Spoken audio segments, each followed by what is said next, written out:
You know what I mean? Okay. Right. Good afternoon, everyone who's following the Town of Hempstead News on Facebook.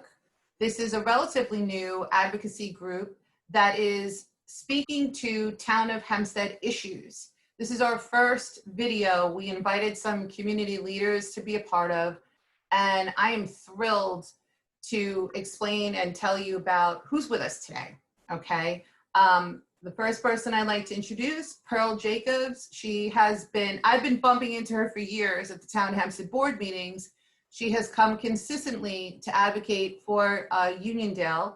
She's the president of the Nostrand Gardens Civic Association, correct? That's correct. Perfect, okay. So that's the first person I'd like to introduce. Second person I'd like to introduce is Diane Madden.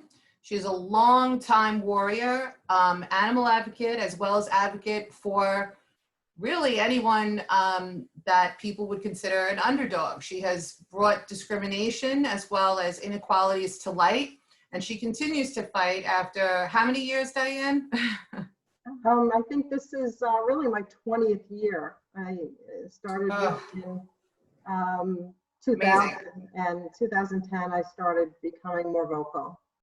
Yeah, so she hasn't missed a board meeting in 10 years, if you can believe that.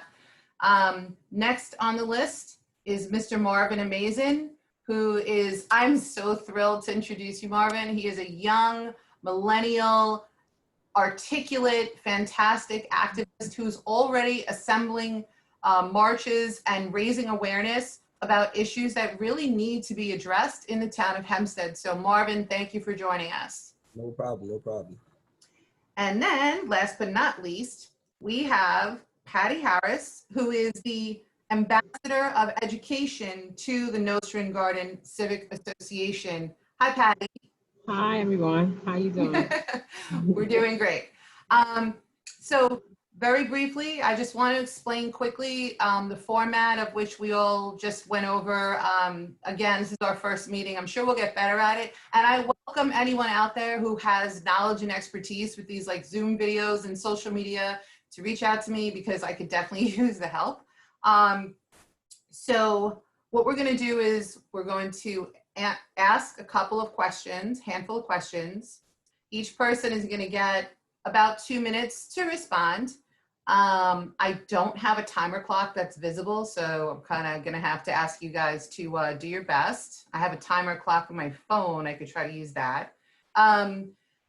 But yeah, we're going to have everyone answer the same questions, including myself. I would never ask anyone to do anything, that I wouldn't do myself. We have a few pictures we'd like to show as well as discuss. And then last but not least, we'll wrap it up with like a 5-minute freestyle session.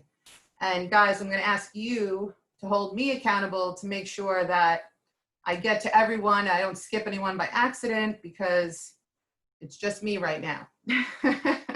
I'm the moderator. Okay. Yay. Yay. Yay.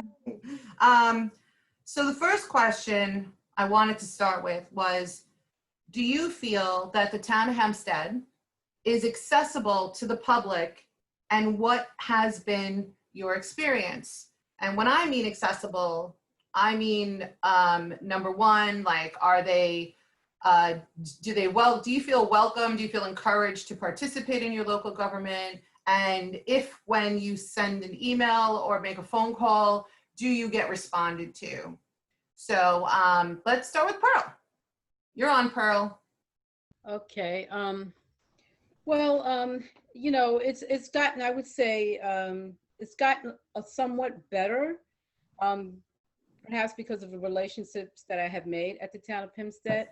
But as far as with my elected official, well, the official that's supposed to be representing me, the councilwoman office, I send emails, I contact, and they pretty much go unresolved, or they're just sent off to somewhere else. It's like a pass-through office where your issues are just passed through to another department. I do not feel that our voices are welcomed at the Town of Hempstead. You know, I've come consistently to advocate for Union Jail and our surrounding communities. And, you know, I have been insulted on several different occasions. I mean, I remember specifically my councilwoman saying to me that, you know, you're never satisfied. And I responded by saying that you know, I don't accept mediocrity. Fantastic. So when you have that sort of attitude, when you're taking time out of your schedule, out of your life, you know, and you're coming to the Town of Hempstead when you can be doing a myriad of other things, but you're coming to advocate for your community, and you're getting that sort of responses back from, you know, the person that's supposed to be representing your community. That's very disheartening. So do I feel that, you know, our voices are, and our concerns and our community advocation is welcomed and valued by the Town of Hempstead? I'm sorry, I don't feel that way. And I want to let you know, not that it's any consolation, but we as animal advocates are treated very similarly and told the same thing. Oh, you're never satisfied. And what's kind of laughable about that is that they haven't given us anything to be satisfied about because things keep getting worse.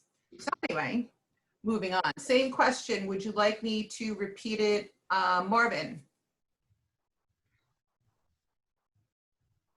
Marvin? Yeah, sure. Could you repeat that for me? Okay. Yeah, sure.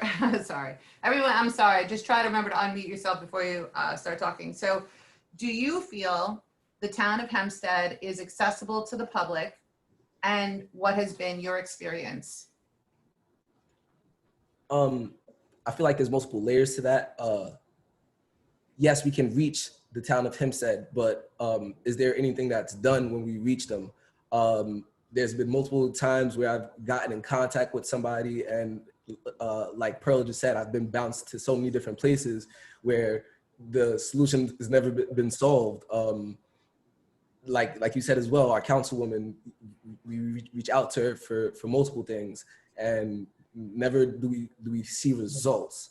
You would think, and especially at the town meetings, last time I was up there, I was spoken. I thought I was going to hear from the councilwoman, but there was another council member who actually spoke on her behalf, I felt like. And when we're speaking, especially the constituents of your area, I feel like you should specifically articulate what you're doing to help the people from that area. And I feel like they're definitely kind of bouncing us around when it comes to a lot of things that we come to speak about. I don't know what else I can possibly do coming from a different generation. And I just want to say thank you for even giving me the opportunity to speak on this platform, because Thank you. a lot of us don't get to, thank you. A lot of us don't get to actually speak or see somebody speak on what happens at these town halls. And it's like you said, very disrespectful. You come in there for your cause and what you spent your time out to do, and they make it as if it's a game. You get 3 minutes to speak, and when you speak, it has to be very strategic on your approach when you speak, or they're just gonna not even approach what you're talking about. They won't get to the core issues because you have to definitely approach things diplomatically, I guess you would say. And the more I go to these things, the more I learn, and it's definitely about learning the process and seeing what you have to do, because there's a lot of red tape and there's a lot of things you have to jump through in order to get what you want. But I think the thing that I'm glad to see that people are definitely out here pushing for it, because if we sit and we stay quiet, then nothing will ever get done. They're sitting there in these seats. I'm sorry if I'm going too much over the time, but they're sitting there in these seats, and they really think that they can sit there and nobody's saying anything. We don't come to these town hall meetings, or nobody who's supporting the cause really comes to the town hall meetings and pushes and wants to see a change. So I'm glad to see that there are people out here who are actually going to those town hall meetings, but it upsets us that when you do go and you do spend your time going to something like that. I love that you're attending and speaking up, and your questions were fantastic. And I just want to let you know that I'm in awe of you, because I didn't start paying attention. I told you this. I didn't start paying attention to these local politics until about 3.5 years ago. And I wish I started when I was younger, in my 20s, I feel like I could have made a stronger, bigger impact. But like you said, we just have to start now. So, all right, hold that thought. We're going to circle back also with another question that's relevant. So Patty, same question. Would you like me to repeat it? Of course. Okay. Patty, do you feel that the town of Hempstead is accessible to the public, and what has been your experience? Well, I think it's accessible to the public, but are we accessible or getting the answer? So I think that's the difference. And I think by being in a certain area of Nassau for the town, that it depends where you live. I think we get response on where we live at. Because you notice that sometimes when they have issues and more people come out and from that area, they listen a little more. But if it's not enough people backing you up, then they take their time. I agree. I agree 100%. That's how I think. Yeah, and I'll say this too, is that unfortunately, the vast majority, huge percentage of their public meetings are at 10:30 in the mornings on a Tuesday. And the reality is that most people work during those dates and times. And unless you have the rare breed of person who's willing to take off work, you're not going to get large numbers to turn out for people who their teachers, you know, they're working 9 to 5, wherever they work at a bank. They don't have the luxury of just signing off for half a day. You don't know how long you're going to be there. So that's another accessibility factor, which I would love to see changed. Other municipalities have all of their meetings at night, their public board meetings. If it's a daytime meeting, it's an exception. And it's the opposite here, and there's a reason why they won't change that. So, Diane, you want me to read the question again? Yes, ma'am. Okay. I think you guys like me reading the questions. All right. Diane, do you feel the town of Hempstead is accessible to the public, and what has been your experience? Well, my experience, I mean, do I feel it's accessible? You know, you can reach the town, but whether you get a response or not is the question. I think the fact that you've put this meeting together, which I thank you for, speaks for itself. I mean, we have elected officials that are supposed to be responsive, that are elected into that office to represent their communities, and not behave like royalty. You would think that everyone here is talking about trying to reach the Queen, and that's not the case. This is their job, and they go out campaigning, talking about all of the things they're going to do and how they're going to improve government. And then they get in that seat and they basically, they don't want to hear from you. I mean, they brighten up when anyone compliments them, but when anyone has a concern or an issue, they have their heads down, you know, doing paperwork, or they just use a tactic that just stalls the public, by introducing you to some of their staff. But again, you know, the issues don't get resolved. And in my view, after all of these years, it's never been worse. I mean, this is probably the worst I've ever seen as far as a lack of response. You know, I understand the COVID issue, but I also understand that this government in Hempstead is using the COVID issue to keep the public at a further distance. But, you know, it has to be resolved. And, you know, and I'm encouraged through this meeting because I've been there. I started going to meetings late 2010. I've not missed one. And, you know, they get away with a lot of this because they're not really held accountable. And, you know, as difficult as these times are with COVID and with the division that's going on, and, you know, the election coming up and the issues, as horrible as that is at times and sad, I think it's a blessing because it really has, you know, awakened many people that weren't paying as much attention, now realizing that it is all political. everything is political.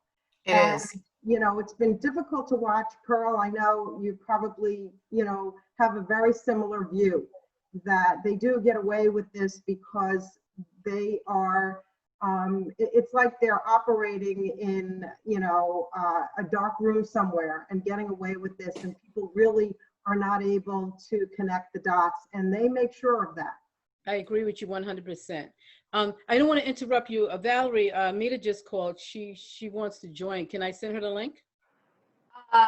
Well, yes, and I Okay. just want to let you guys know, I slated this for an hour. I can tell you right now, we're probably going to run over. Okay. Okay. It's okay, right? I just want to ask you. I just want to ask you. yeah, no, do it. And then while we're doing that, I want to chime in on this too a little bit. I think I did already, but Mhm. Marvin, I want to let you know, I watched virtually the last meeting, and where he brought up the point that he doesn't believe, this is the second time I think he said it, he doesn't believe that the town makes it very, they're not encouraging people by advertising when and where these meetings take place. You know, you see everything else being advertised on their social media, from, you know, the COVID, the PPE kits, whatever they want to advertise and promote, they do. Not once have I ever seen a single elected official in Town of Hempstead post the calendar of meetings, post how to sign in for the virtual participation, post the email address for public comment when that used to exist. I don't see any of that. And the other thing I take issue with is the fact that the Nathan Pavilion, where the meetings are held, have a max occupancy of 267 people. For months, you can have 50% occupancy at restaurants. So by definition, I believe they should be operating at least 50%, but even if you did roughly 30%, you're still at around, let's say, 80 people. Residents should be the priority. But instead, they flood the rows of seats with employees who work there and commissioners and deputy commissioners. So they only allow 10 residents in. And if you don't get there, if you're not one of the first 10, you have to sit outside in a separate wing to be able to participate in your local government. I think it should be the opposite. I think they should prioritize the public, who, like we say, is taking time away from everything else they could be doing, being with family, friends, working, enjoying a nice dinner, whatever, and they should give them the priority. I've always felt that the people should be prioritized. And if the commissioners need to come in to answer a question, then they get called in. I don't know, call me crazy. I definitely agree. My first time going in there, I was lucky enough to be, you know, one of the, like, I guess I think I was number 7 or something like that. And I'm sorry, that might be me. That's okay. Yeah, I might have been number 7, but if I had not had the opportunity to go inside on that day, I might have been deterred from ever trying to go into the town meeting. Yes, I think more people have the opportunity to go that into is not a mistake. It's not. 267, even if they let 10% in, it's 26 people. Yeah. Oh, hold on 1 second. Here comes Mita. I'm I sorry. do want to say one thing though. I do want to make sure that everybody does know they do stream and also let you participate online as well. I was lucky enough, and I think that's going to be something that really sparks people around my age, because they can be wherever they want and kind of tune in and able to see or hear or speak up and have your piece, you know, because before it was a little harder. They weren't able to do that, but, you know. Well, okay. I don't mean to interrupt you, but this is a very important point. Hi, Mita. I'm going to unmute you in 1 second. The Town of Hempstead board meetings that are open to the public, they have now eliminated the ability to provide your public comment virtually. The only exception, and it's confusing, it really is, unless you have been attending these meetings and you understand the format, the only exception is if you're going to speak on the calendar, correct? The public hearing part of the meeting. They took away the general miscellaneous public comment, which is what most people sign up to speak for. They also took away the public comment email address, whereas I believe, again, if you really care about your constituents and the public, you would want everyone in every possible format available. That's what I think should be happening. I think they should be reaching out instead of sending mailers about what a great job that they think they're doing. Send out a mailer and say, this is who your representative is. This is how you contact us. If you want to participate in a board meeting, you can call in, you can do it through Zoom or whatever app they use, or you can come and we're gonna make room for you. You know what I mean? That's what I think should be happening, especially during a crisis. Hi, Mita. Oh, sorry, I did that by accident. Try again. Hi, Mita. Oh no, did I screw that up? Hang on, guys. I accidentally muted her. Rename, remove, ask to unmute. Unmute, Mita. Oh no. Oh. Hello? Hi, we're here. I'm sorry, that was my fault. Okay, no problem. It took me about 4 times to actually get the numbers in. 'Cause I'm sitting out here. Yes, I was agreeing, Valerie, I agree with you, and it's so true with what they've cut us out of, and I wanted to definitely encourage Marcus and thank him. I meant to reach out to you sooner, but, you know, as with everybody else, kind of in the midst of COVID and ongoing family stuff. But we do have to come together and be aware of the fact that all of the lies that they were telling you about reach out and we encourage your ideas, they don't. You call, they don't call back. You write letters, they don't respond. So it literally becomes a matter of bringing the numbers and the bodies to the table, meeting them actually where they are, you know, at their photo ops. We need to make sure that people are there, you know, when the media is there for those photo ops to call them out, you know. That's what you generally have to do. Like I had to do even with Laura Curran with her bogus photo op about Breast Cancer Awareness Month. So that's kind of where, I mean, we were cheering you on, you know, the few of us that were in the meeting, we were cheering you on, and we were trying to tell the few that got in, you need to get up there and say something, and everybody was still thinking, oh, well, we're going to wait till public comment. I was like, there won't be any public comment, okay? Right. They don't want to hear what you have to say, so you have to create your own environment to make that happen. Like if everybody booked, you know, called every day to set up a meeting, because I literally, I wasn't joking when I looked at Chris Carini and said, good to see you, because he's never responded to any of our letters, any of our phone calls. And I met with Clavin when he first came in, and we gave everybody the, you know, the bill of goods, and he's turning out to be worse than Santino. I mean, you know, when you know a rat is a rat, it's okay. But you got like, you know, sheep's clothing and then he turned out to be a wolf and a rat. That's a whole different thing. I just have to add something to that, Mita, too. And from my own experience, and I had 10 years experience really watching how this town operated from 2000 to 2010. And the philosophy that these elected officials have, which is to forget every day that they are public servants. That's something that is so unfamiliar to them. That's not how they do their jobs for the most part. But right, guys, I'm sorry to interrupt you. I'm gonna move on to the next question. Mita, just so you know the format really quick, we're doing one question at a time, kind of like a two-minute answer thing, but I'm gonna switch it up just really quickly. We're gonna do a yes or no question. Let me start off by elaborating that a couple of meetings ago, Diane Madden, the suggestion of the town hiring a diversity consulting firm.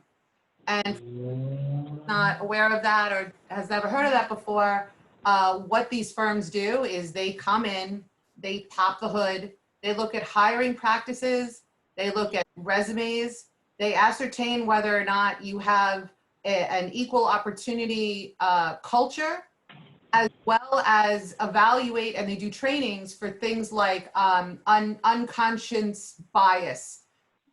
So that's in a nutshell what diversity consulting firms, some of the biggest and best corporations are hiring them because they want to make sure that they're doing things well and fairly. as well as municipalities are hiring them. So like a quick yes or no, obviously throw in a sentence or two about why you're in support or you're indifferent or you think, no, it's a bad idea. But so let me just go here. I got my little notes. So Patty, why don't we start with you? Do you believe the town of Hempstead should bring in a diversity consulting firm? Yes, 100%. Okay, well, it doesn't get any firmer than that. Marvin, how do you feel about that? Do you think they should bring in a diversity consulting firm? Yeah, I think that should have been happened. I think we should already have something like that in place. Agreed. And just to point out, the town of Hempstead gave out in March at the very first meeting that was closed off to the public.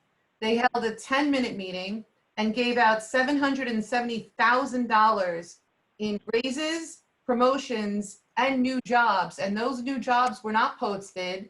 Those new jobs were not offered to be, competed for. So back to the original question. Nita, do you believe that the town of Hempstead should bring in a diversity consulting firm? I've been saying that for years, but what we don't realize is this recent budget that they passed, their version of diversity was compliance, and they just knocked out $80,000 from that budget. So for the 5 years that we said you need to have something, they put in compliance. So the answer is yes, but if you're not understanding what's happening, the federal government is cutting funding right now for any programs that are geared towards diversity, unconscious bias, or anything along those lines. So what we think and what we feel is going to happen, in actuality, is not going to happen now if they're trying to get government funds to even make it happen. Well, So we have to all be aware of that. Yeah, I mean, I don't know exactly what it costs to bring in this type of consulting firm. I'd imagine it's not cheap. But that said, they're touting the fact that they have all of this money, and they're certainly behaving like they have a lot of money by handing out all of these jobs and raises and promotions. So I'd imagine that there's no doubt in my mind that if they wanted to do it, they could and would. Pearl, let's jump to you. Do you believe the town of Hempstead should bring in a diversity consulting firm? Yes, I absolutely do. And as you know, Valerie and Diane and Mita and Patty, and you know that I've been to the town many times, and I have spoken. I do believe it's been 3 times I've asked a question regarding diversity numbers, diversity minority employees. Okay, in the town of Hempstead, yes, they do employ people of color, yes, but they're primarily in, low administrative job titles or sanitation, okay? I asked them 3 times. I've asked the lawyer, the previous lawyer, Attorney Ra, regarding how many people of color, okay, that are employed by the town of Hempstead are considered highly compensated employees, okay? Highly compensated, I mean, employees that are paid 6 figures or above. I have yet to receive an answer. So to reiterate, yes, 1000%, there should be that diversity consultant coming in. Pearl, quick question. Did you foil that information? No, I didn't foil that information. I should. Okay. Yeah, I didn't. Yeah. I think that. Yeah.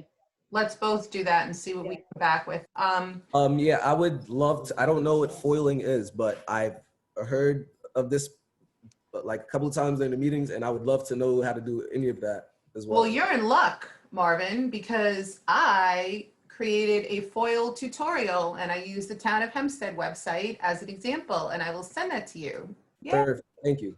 You're welcome. Obviously, Diane, I know that you have been advocating for this, but just to keep it uniform, do you believe the Town of Hempstead should bring in a diversity consulting firm? 100%. And I agree, it should have been done already. They shouldn't need people to convince them that they have been discriminatory in their hiring practices. And that's because they operate this town with our money. as their own private family business and their own employment agency.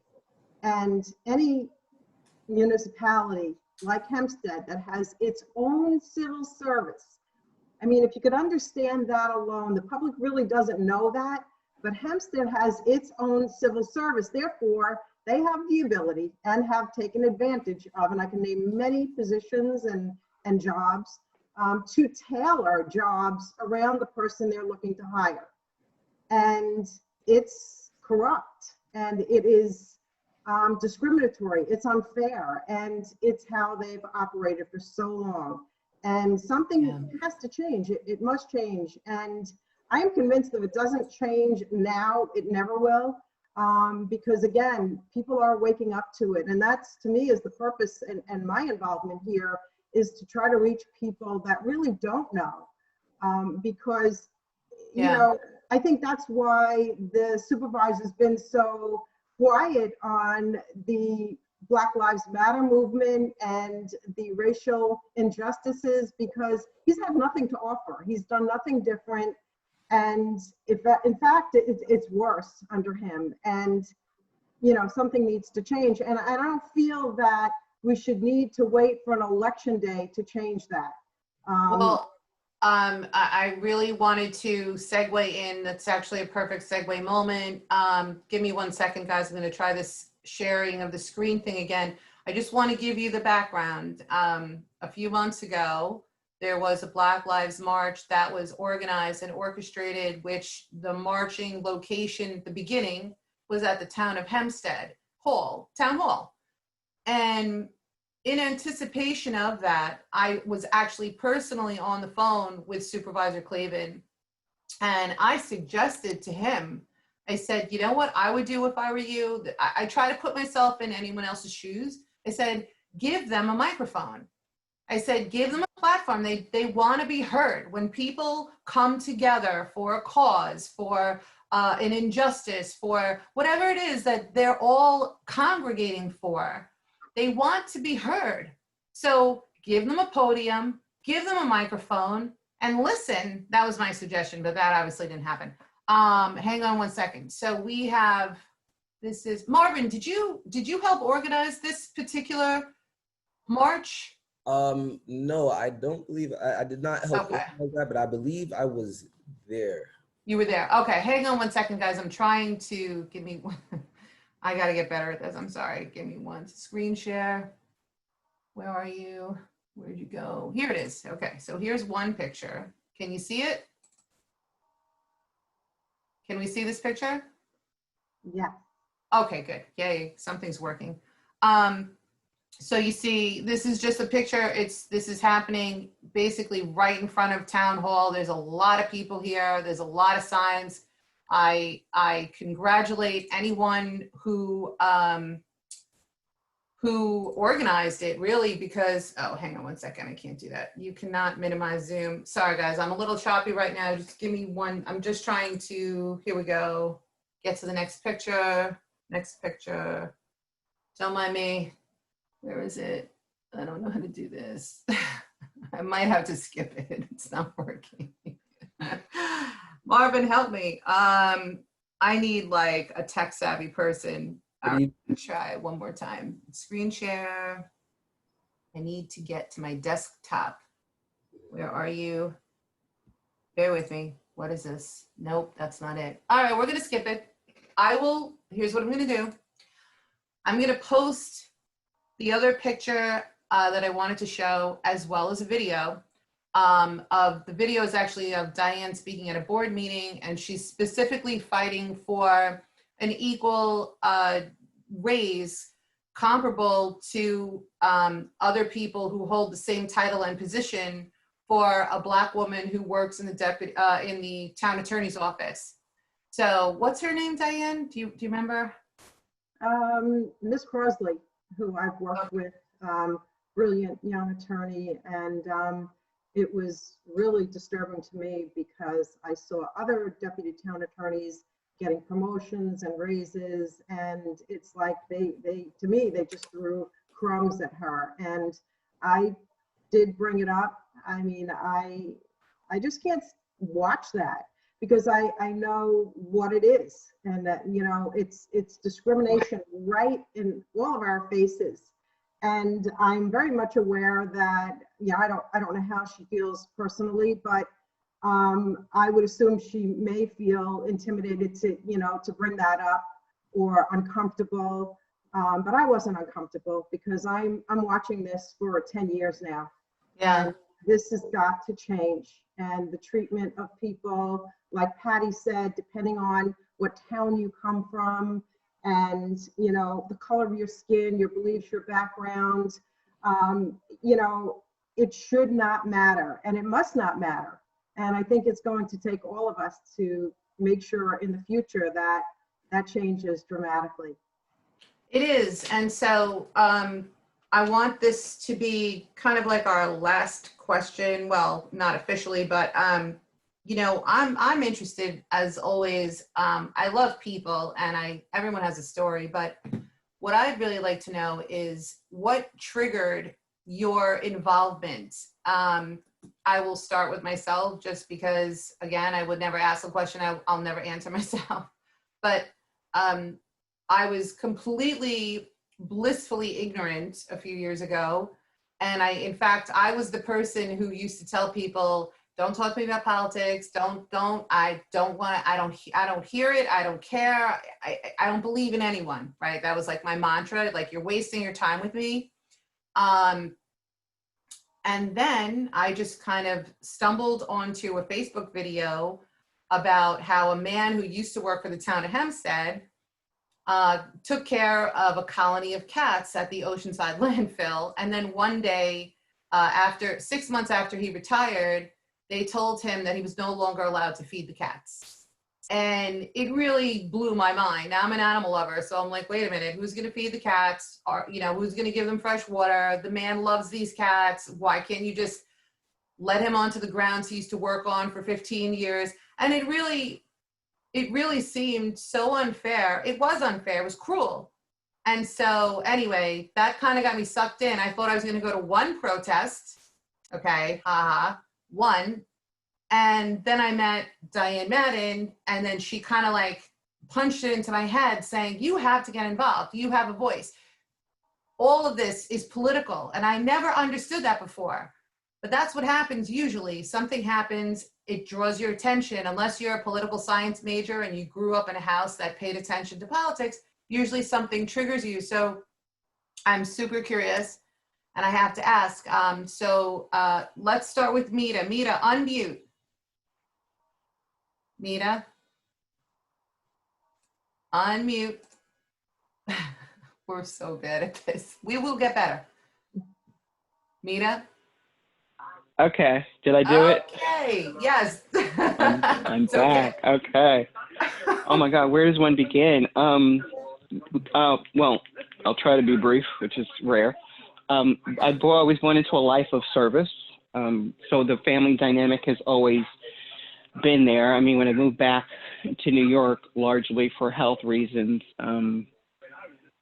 just to kind of reconnect with what was happening in the community. And a lot of my initial meetings actually occurred with the county, with all the drama that was happening in Nassau County, and the fact that we pay the second highest taxes in the country. And again, speaking to the disparity issue, and I've been fighting for diversity and inclusion and focusing on issues impacting veterans in the community. And then I kind of backed into the town issues when it came down to the taxes and the gerrymandering that was going on. And they were looking to divide Baldwin into, 3 slices of pizza, and Nassau County wasn't really giving funding in disproportionately minority communities. So I started to also go to the town meetings as well as the county.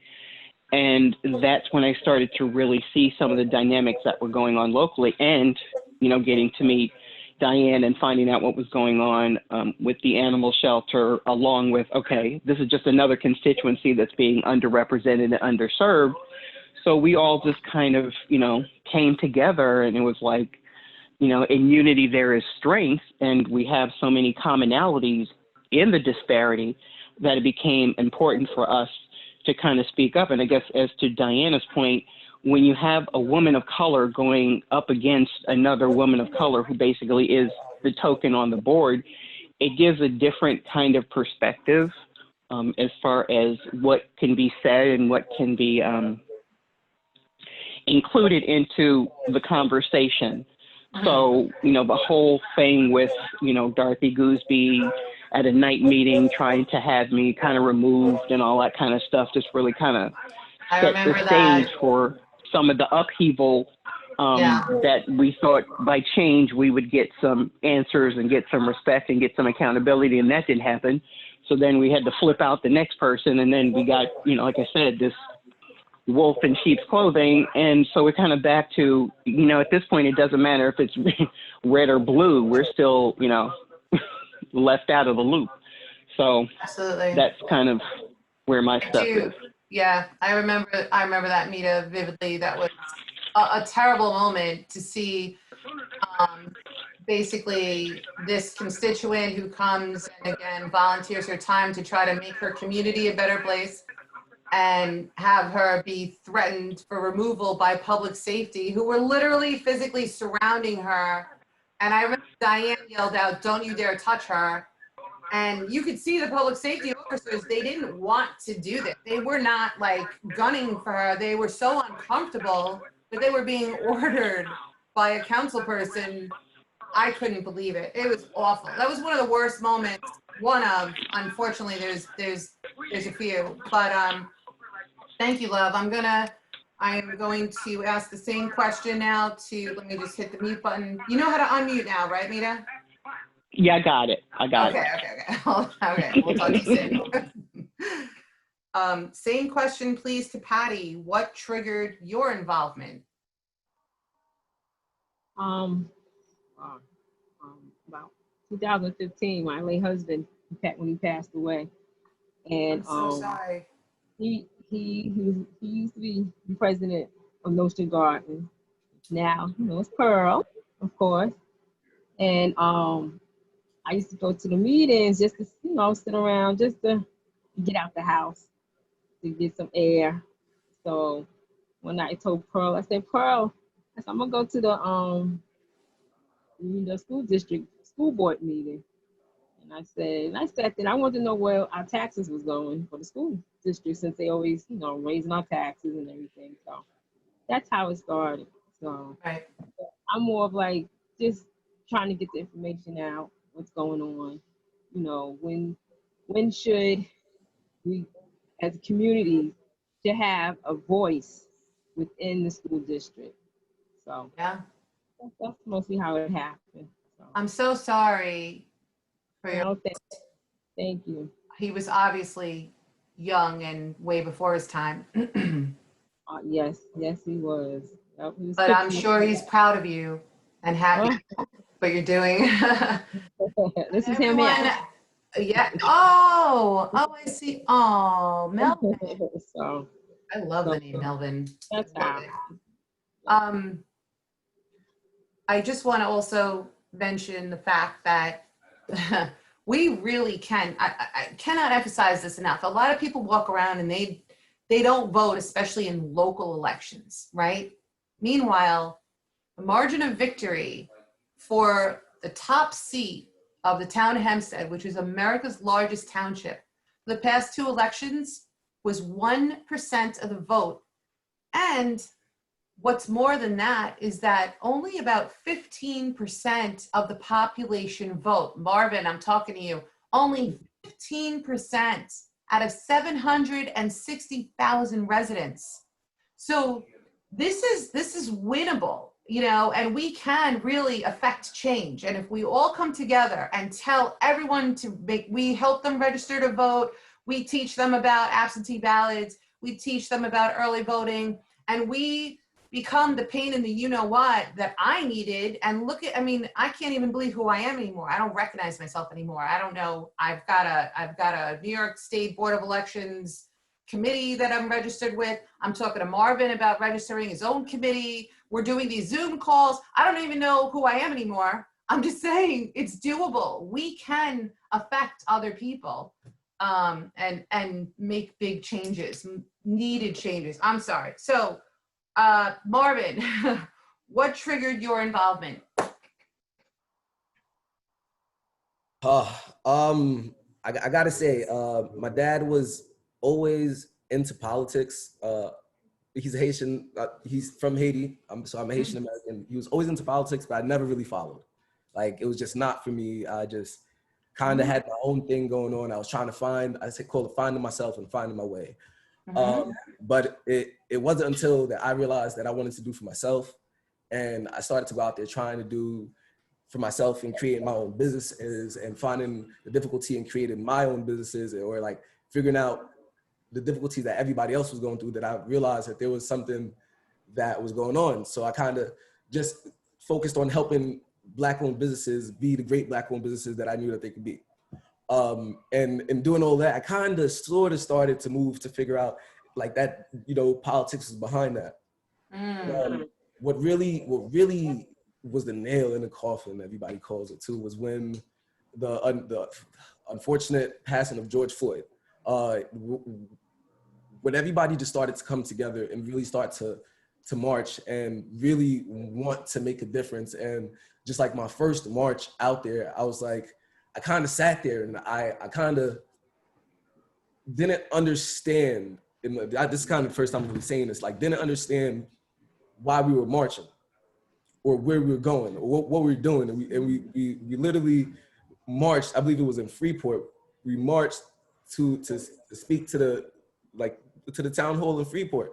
And I sat there and everybody's talking, but I'm like, we're all talking to each other. Like, okay, but what we were talking about was our pain and our struggle, but we weren't talking about ways to move forward. So I sat there and I looked over and I saw the mayor and I'm like, oh, he should probably come up here and say something. And he did.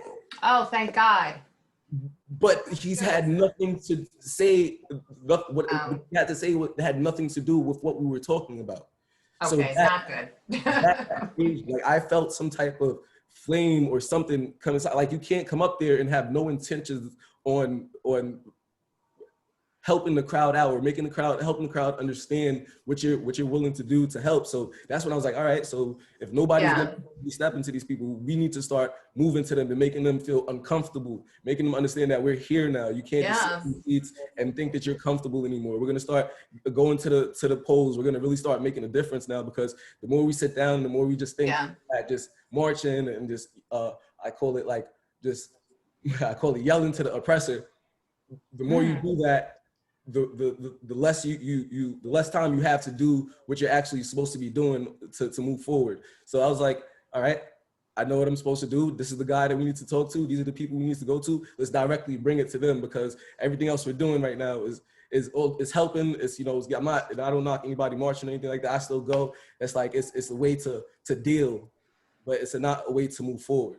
Well, so, I will say it also it's a way to continue to raise awareness. And I will give a little, like half of a brownie point to the representative of Freeport, mayor, I think you said, who at least came out, was visible, and even though didn't have much to say, at least he stood there. You know what I mean? I mean, to me personally, I felt like I would have rather him not even be there, because he didn't help that. Everybody's out there and they're like, people are crying up there. Like you're really pouring your heart and your soul out in front of all of these people. And for a lot of people, this is the first time they've ever articulated something like that in front of the crowd. I even got up there something, and I felt it from I was from your heart, from like, you know, just being up there and feeling the energy from everybody.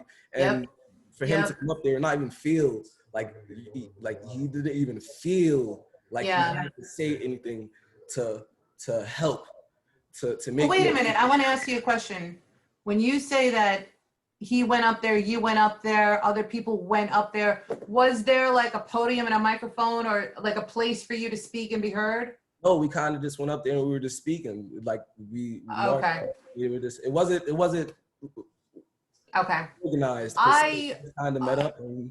Yeah, well, I personally I totally agree with you. I think that there should be some kind of content, and I remember I went to a protest once. It's weird, but it happened in high school, and the students walked out on behalf of the teachers. I forgot about this till you're talking. but they were smart. What happened was we marched, or I think I had a car at that point. We drove to from the high school to wherever the superintendent's office was, and at least they had the smarts basically. So they came out and they said, okay, give us 3 or 4 of your, leaders or whatever that you want to come in, and we'll have a conversation. I thought it was fantastic. Honestly, I think everybody would be happier if that's the approach that a lot of like these our leaders are taking, but that's it. It feels like there's no communication. They hear it's one way here, and they just take it in, and it's just take in, and nothing happens. So we just got to continue to push and make it so that they understand, and then take it to the polls. Thank you, Marvin. I'm going to circle back to you later because I want to talk about your organization. Okay. Pearl, same question. Which question were we here? What triggered your involvement? Well, I have to circle back and give reverence to the late, great Melvin Harris Jr. Melvin was he was a leader extraordinaire, and not only in Uniondale, but in Queens. He has a street renaming after him in Queens, in front of the New York City Transit Depot, where he was the union business agent for Amalgamated Transit Union. He also has a street renaming here in Front Street in in Uniondale. So wow, 12 years ago, he became president of Nostrand Gardens Civic Association because it was a civic association that was pretty much going defunct. So he took over, and he was recruiting people. He knew my husband. They worked together in the New York City Transit Authority. So he was trying to get my husband to to be a part of the civic association. My husband, he was totally into his work. He really didn't have time, and he really worked crazy hours. So, but what my husband did, he said, Melvin's on my case, so I'm just going to give you up. You're going to join the civic association. So, and I had a job that was all consuming. My job was 24/7 nonstop. And I told Mel, I says, Mel, I really don't have the time for this. My job is like 24/7. I get called 3 o'clock in the morning. I get called midnight. It's a crazy job. I don't have time for this. He says, oh, Pearly, he used to call me Pearly. Pearly, I don't want to hear it. I'm making you my recording secretary. So that's where it all began. And as I got involved with the civic, I would see, Melvin was a powerful speaker, and he would have these huge audiences where he would, they used to call him the, he was much like Martin Luther King Jr., where he spoke, all this truth to power, and he would, pretty much paint a picture with his speeches. And, through his mentorship, I was enlightened because I began to see, hey, I'm working, I'm all consumed with my job, but my community is falling down around me. Okay, I recognize the injustices, discrimination, the marginalization, the exclusion, the disinvestment. All of that was true, and all of that was going on. We were not represented, and we're still underrepresented. And although we've been fighting the good fight for many years, we've been advocating, but it's still not where it needs to be. But we will still continue. And like I said, it's a full circle moment because after Melvin passed, Patty started coming to the meetings, and I kind of saw a little something in Patty, and something that she was always quiet, because Melvin was the guy with the voice, and she was always she didn't really attend a lot of meetings. She was home with her kids. Yeah. But when she started coming to the meetings after Melvin passed, I saw she had a passion, especially for children and education, and a heart for children and the causes and to advocate for education. So I said, fantastic. I'm going to make you our education ambassador, and I could tell you, she's been doing that for the last few years, and she gets accolades from everywhere, from the school district. Even those who don't agree with her, they respect her immensely. And isn't that a great thing? See, Yeah. that's the thing. Isn't that a great thing? Can't we disagree sometimes, but do it respectfully and not go after the jugular and just see things differently? Exactly. How any marriage would last, or any friendship would last, or any relationship can last if you can't disagree and be okay with that, you know? And that's how we learn from each other. I don't know. Oh, you know what? I do have to bring this one thing up because as you were talking, it popped into my head. But for everyone's edification, Pearl submitted an email which was supposed to be read into public comment back in June. This is when they were doing that. And then that day, they just decided, oh, we're not going to read emails anymore into public comment, into record. But the subject was, she sent a certified letter to Senior Councilwoman Gooseby as well as Supervisor Clavin, Pearl? Oh, unmute. Okay, Supervisor Clavin as well, yes. Okay. And the subject was regarding the disproportionate amount of homeless shelters that exist and are being opened in minority communities. So, and the fact that there was a lack of response. So out of my own curiosity and need to follow up, I want to ask you, did you hear back on that at all? Not from the town, but I did hear back from Legislator Abrahams, who is so he's moving very slowly on this, but he did send me a a spreadsheet with the list of shelter homes that are in all throughout Nassau County, and it's terrible and it's sad to say, but it's no surprise that 81% of the shelter homes, all shelter homes in Nassau County that are sanctioned by the Department of Social Services are located in Hempstead, Roosevelt, Uniondale, Lakeview. And aside from the fact that that is an outrageously high number, that's not even close. It's not even like 55, 45. The reality is that, okay, I'm glad that someone got back to you, but I still believe the town should get back to you. Like, they should, but what is with this no response thing? I mean, it blows my mind. On this one issue, on not this issue, not your issue, but on a separate issue with the animals, we had a petition with 45,000 signatures on it. We had about 70 emails. We've had people go in person. We've had protests. We've had news stories cover it. We don't get a response. That's unacceptable. It's funny you say that because I think I have two on the same block or on the same street. Really? Yeah.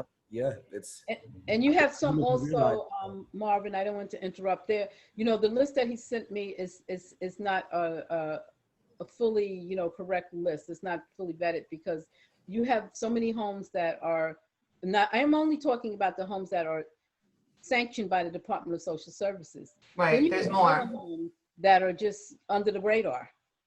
Okay, and these developers, they come in, they flip these homes, and they just put families in there that and homeless families as well, and they're not even sanctioned by the Department of Social Services, so they have no oversight whatsoever. And I'm not speaking so much to the women and children shelter homes. The majority of shelter homes in our communities they're women and children as well, but I'm not really fighting those homes because a lot of those homes, women and children are abuse. The result of domestic violence, okay? Yeah. I'm speaking about the single male shelter homes where, you have men that are just let out of prison. Yeah, they're halfway homes. I think it's 2 halfway homes. Sexual offenders. I mean, there was a home on Jerusalem Avenue where I was notified of a few years ago that this home was, they had 10 men in this home on Jerusalem Avenue. It was not even a quarter, maybe 5 blocks from Turtle Hook School, junior high school. There was 10 men in this home, and they were all ex-sex offenders. Oh okay? My God. And I had to go to the town, and in the county, I had to write letters and go speak and threaten to protest and get a lawyer before they decided to shut that home down. And why does it have to be so hard? I don't think these things should be so difficult to accomplish. That's part of the frustration. You know, if something makes good common sense, if it's logical and fair, just do it.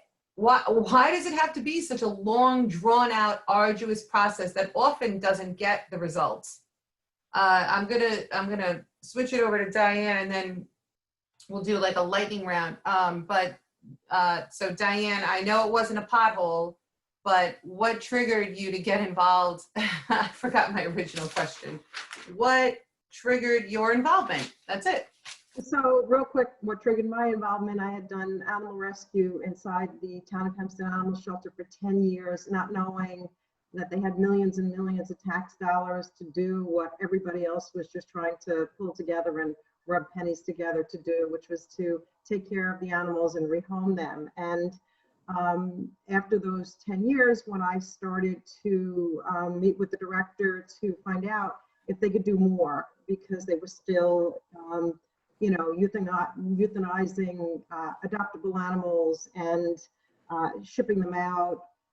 That's when I was banned from the animal shelter. So my first experience, because I thought, no, it doesn't end here. You know, I worked very, very hard. I used my own funds. I did accomplish some things inside the animal shelter. And I went to my first town board meeting. That was 2010. And Marvin kind of reminded me of how I reacted. I was stunned, really, to see how this board conducted themselves, and you know, how much the public was mistreated and still mistreated and ignored. And you know, I have been since then, of course, still advocating for the animals. You know, to me, the animal shelter is a microcosm of what's going on in every single town, every single department. And really the basis is because, as I was saying before, it's almost like, you know, people that are related to officials or their friends and family come in and get these jobs, and they, after time, and it doesn't take that long, they don't remember that they're public servants. They start treating the public like the public's a nuisance. And that's where the problem is, that, you know, they're there, they have already gotten, for the most part, a favor just to have a job, and they get this feeling of that they're superior. And so that goes right from the town officials. That's where it starts, and it pours down. Not to say that some employees aren't wonderful. Some of them are. They're fabulous, and they work through this whole system.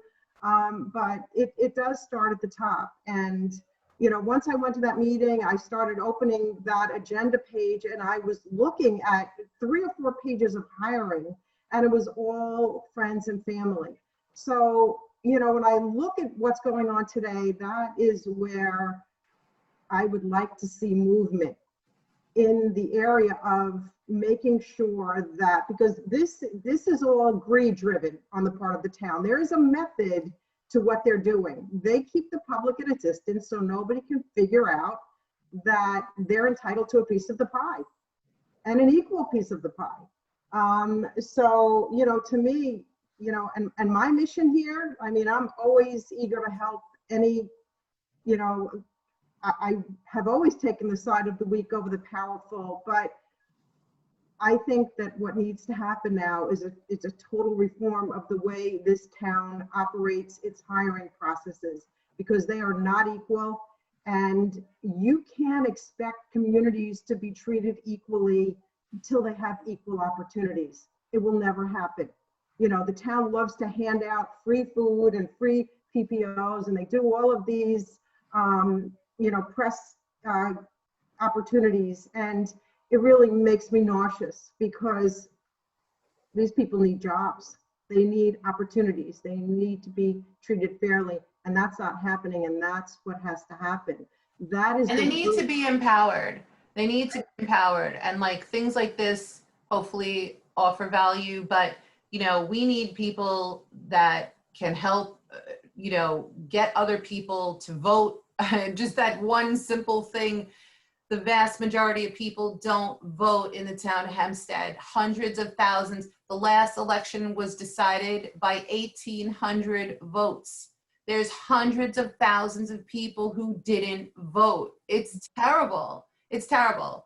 And so anyway, thank you, Di. I want to wrap this up if it's okay. It's actually date night over here.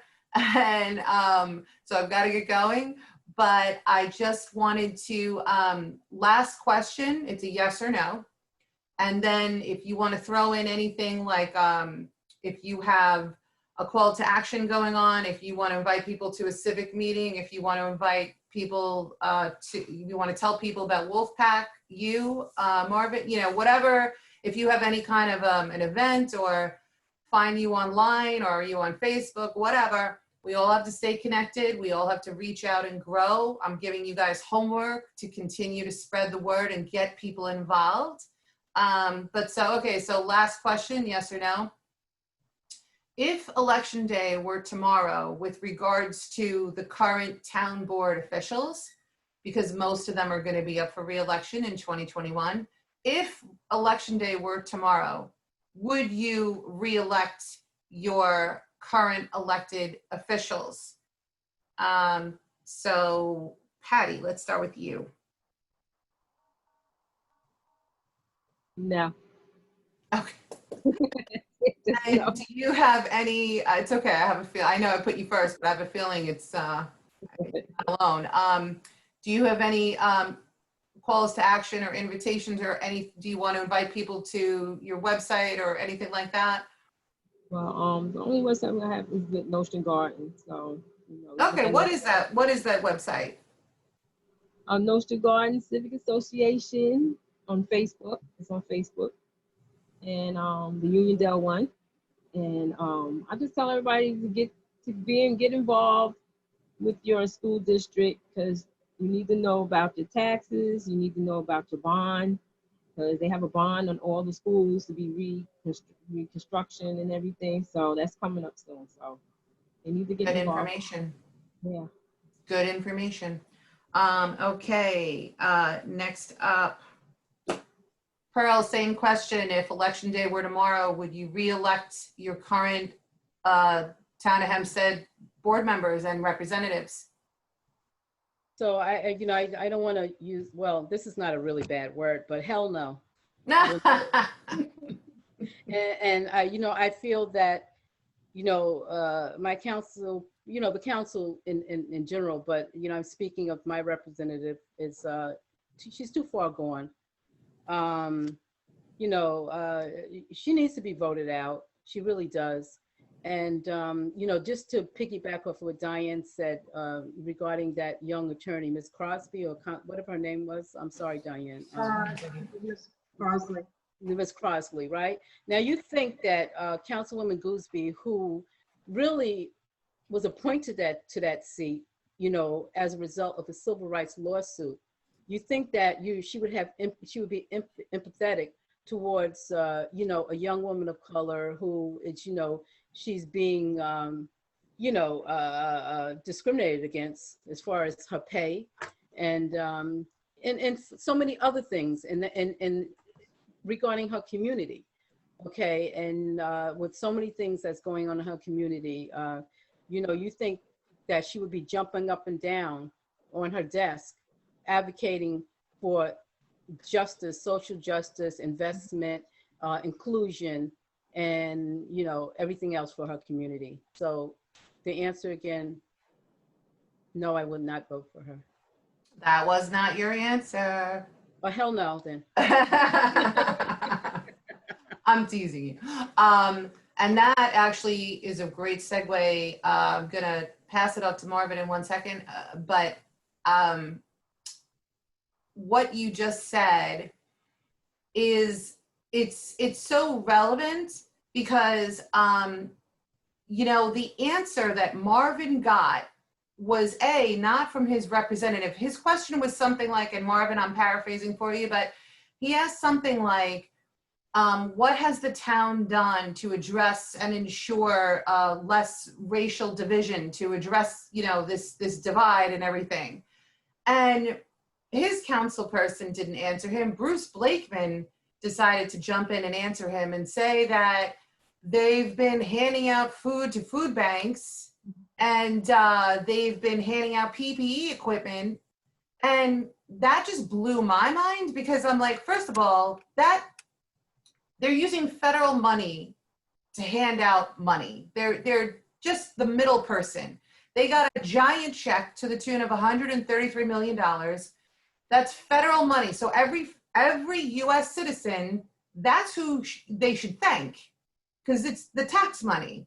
And so now they're using that money to donate $1 million to this food bank, $1 million to that food bank, $3 million to Northwell Health, $1 million to Molloy, whatever. Okay, and they're taking pictures as if they're coming from their own wallets. You know, these photo ops are ridiculous. It needs to end.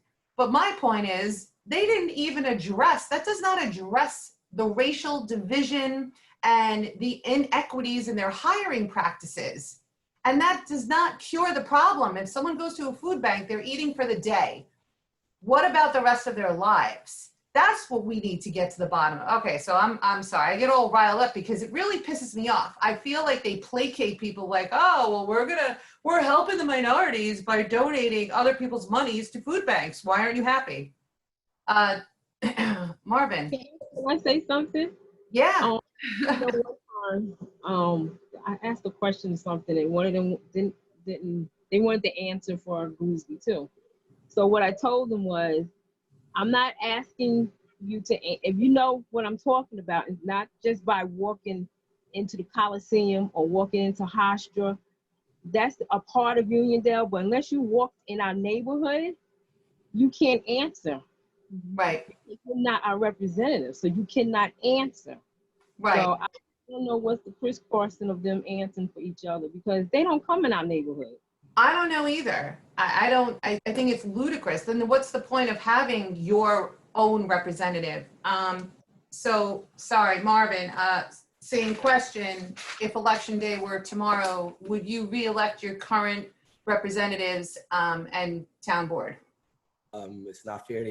They have some very good answers before me, but I'm gonna go with no way. I think her answer that she gave when she got the opportunity to speak about what I said, she says, first off, I know everybody knows that I don't like racism. And to me, that answer was actually like a smack in the face. Like that had nothing, it had a lot to do, but nothing to do with the question that I had asked her to answer. It's a sound bite. That's what that was. That's a sound bite.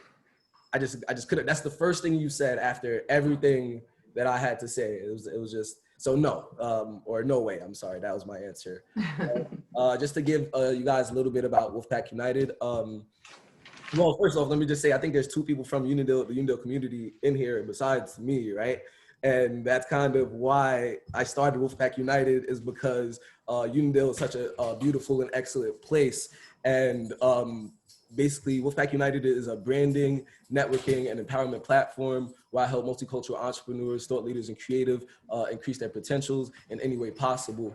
And basically, I started that because one day I was just around a couple of friends, and they were telling me what they were doing and how they were trying to just propel themselves forward, and how they had little help or anything to do with that, or like to help them propel forward. So I was like, wait, it actually happened. I told it to my friend. He was like, yeah, I'm a plumber. I was like, I actually needed a plumber last weekend. It's funny that you happen to be a plumber.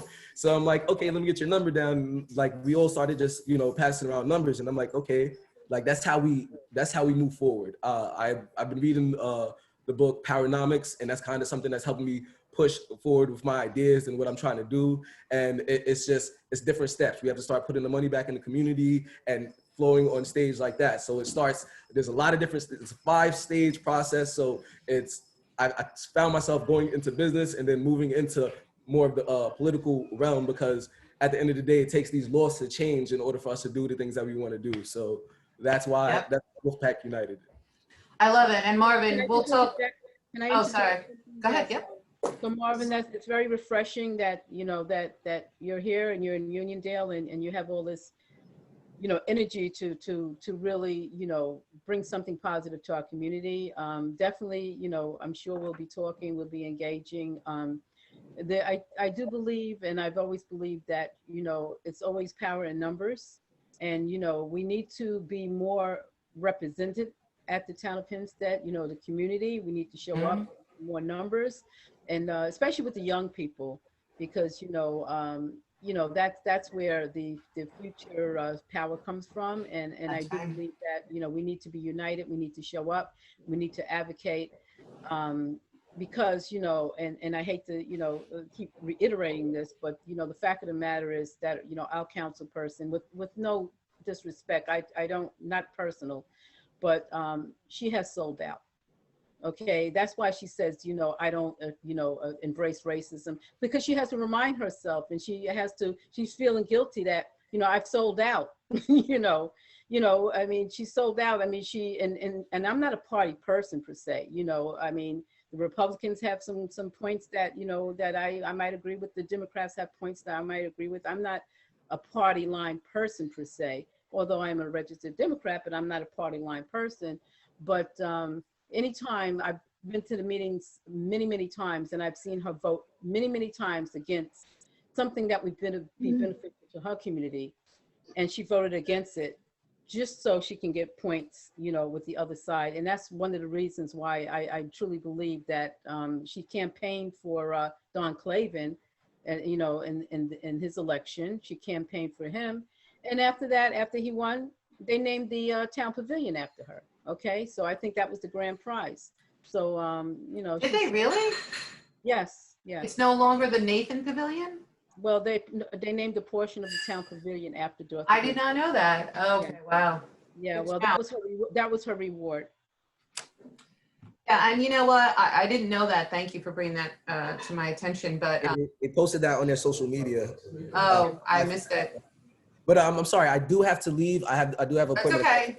5 minutes. I'll catch up with you soon, because I have some ideas for you, and yeah, I think it'll be good. And networking is in my blood. All right. Okay. Thank you Marvin, for joining us, our Marvin. meeting, Nostrand Gardens meeting, our next meeting is November 2nd. I have your email. I'll email you, okay? Perfect. Please, all the information, just send it to my email. I'm very active, and I'll definitely respond as soon as possible. All right. Sorry we ran over, guys.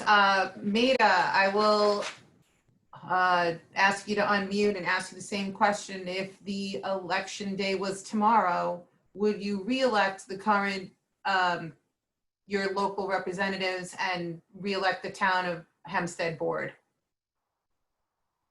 Unmute. Come on, Mita. You can do it. Come on, Mita. I will get back to you. Diane, same question. It's so funny that we can't hear her, because, you know, everything that I feel so strongly about, you know, with an approach to getting this, you know, diversity consulting firm involved in Hempstead, you know, it's really amplifying Mita's voice, because she's been looking to do that for so long. Yeah.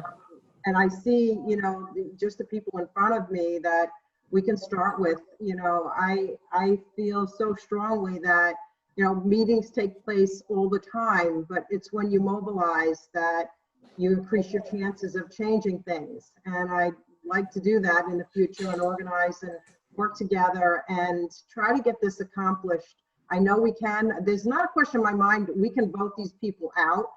That is, you know, understood. But, and we've done it before. And by the way, I did like what Marvin was saying, and you as well, Pearl, that, you know, with Democrat, Republican, it really hasn't mattered that much. And although we had a Democratic supervisor, I felt, as I was very vocal about it, that even though she had a very limited amount of power, nothing prevented her from speaking up and making it clear to the public where she stood on these discriminatory practices that are ongoing, and they were ongoing under her administration as well. Let's be honest, the first thing she did was bring in millions of strictly, you know, Democratic jobs that were for the high-ranking, you know, party loyalists.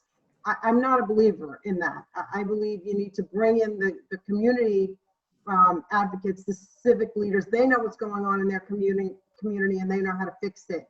And to me, you know, my interest mostly right now is getting change and reforms in the way they do their hiring, because it is extremely corrupt, and that has to change. I couldn't agree with you more. I always said that. I remember specifically, you know, I spoke to Gillen, I spoke to her attorney, Mitch Pitnick. I spoke to. Hello? Hello, how are you? Yes, I've been sitting here like fuming because I couldn't unmute because I had to get back to the number where your phone was. Y'all had me on hold so much I went back to, I was like going nuts. I was texting Pearl and reaching out to people like, I can't mute. I'm hearing everything, but I can't mute.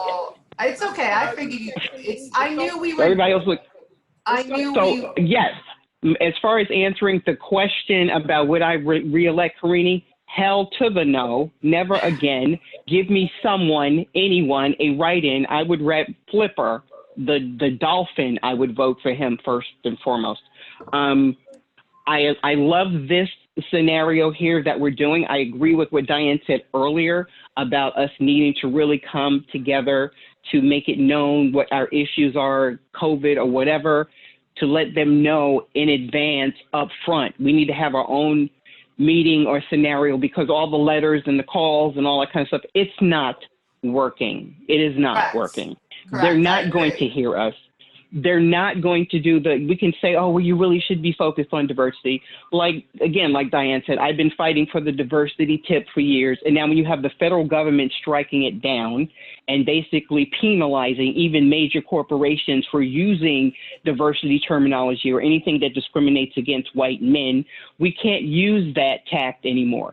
We have to ones to be proactive and creative and let them know our votes and our voices count on the federal side as well as the local side.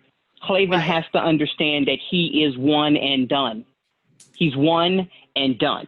If we even have to set up a meeting with Jay Jacobs, because I'm like Pearl, I'm largely apolitical. I can be registered one thing one week and the other thing the other week because my people died in South Carolina and across the board for me to be able to vote. So I will always vote in every election for anything. People have asked me, well, why don't I run? The problem with that, one, I'm too radical for the most part. And two, I have to make sure, again, not just when Black Lives Matter, when we're talking about Black men, Black women and the families that they are a part of also matters.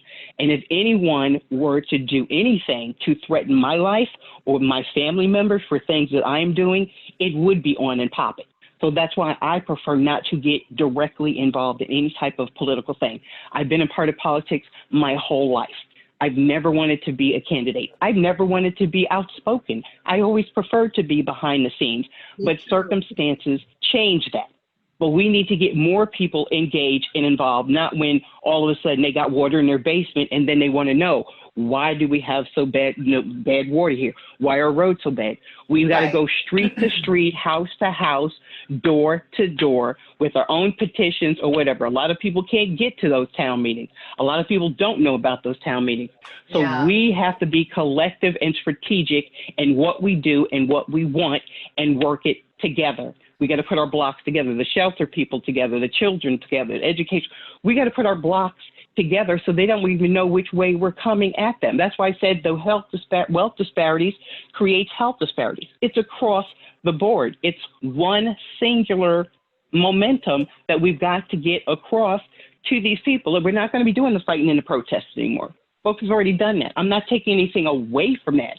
But even if you look at the doctrine of Mahatma Gandhi and Martin Luther King and even Martin Luther, you know, it was like you did the protest, but then you had a strategic action. You had to go to the next level. What are we going to do now? You've raised the awareness. People have been protesting every decade, protesting with something. It's not just this movement now. You know, my mom was protesting and they were doing the whole segregation and stuff. I'm trying, as far as what I'm working on now, I'm trying to get a project for affordable housing right in downtown Baldwin while they're still fighting over the $10 million that took 8 years to get, which is now down to $7.2 million. And at the rate we're going, the developer and the consultant's going to get all of the money and we still are not going to have anything in Baldwin. We can't even get a damn supermarket in Baldwin, in a big empty hole. So as a former Baldwin, I completely feel that. And, you know, it's revitalization of that town has been discussed for over 10 years already, but, and it hasn't happened. But that said, I want to thank everyone. Mita, I have some ideas also, and I think that she's onto something when she says we've got to do things differently. I'm already thinking about, you know, look, we have to leverage what's available and what's heavily utilized, which is social media and things like this, Zoom calls. I think that as we expand on this Town of Hempstead news site, we can have different topics, different people, different community leaders speak up and invite other people to watch the videos, you know, get involved, come to meetings, go to your educational board meetings, and go to your local town board meetings, and go to your legislator meetings. And I think it's going to work. I really do. I feel it in my heart. To answer my own question, I've already started advocating for Clavin's dismissal, or I should say, upheaval, or just to lose. I'm already people to vote against him. I don't even know officially who his opponents will be, but I guarantee you I will not be supporting him. That is 100, that ship sailed. You know, once you right. But Valerie, I just need to make this quick point. Okay. We can't be sitting around waiting for someone from the other side, the red or blue, and then they put the person upon us. I'm saying, and Pearl can attest to that, and I think we need to get to Jay Jacobs. Hello, he's still, as far as I know, until he gets indicted or whatever. You know, who knows around here. But he's still the party leader for the Democrats. Seriously, I mean, somebody's getting arrested every time. Look at the guy out in Suffolk County. You just don't know who's popping up anymore. So we need to get to Jay Jacobs in a collective ahead of time and let it be clear basically who got Gillen in office, because he may think he did it. We did it. Bottom line. Well, we need to claim our power and tell them who you got on the line. And we need to be the ones that have a decision in that early. Well, for what it's worth, I actually did reach out to someone who I believe would make a fantastic candidate for the Dems. And I believe that person is seriously contemplating it.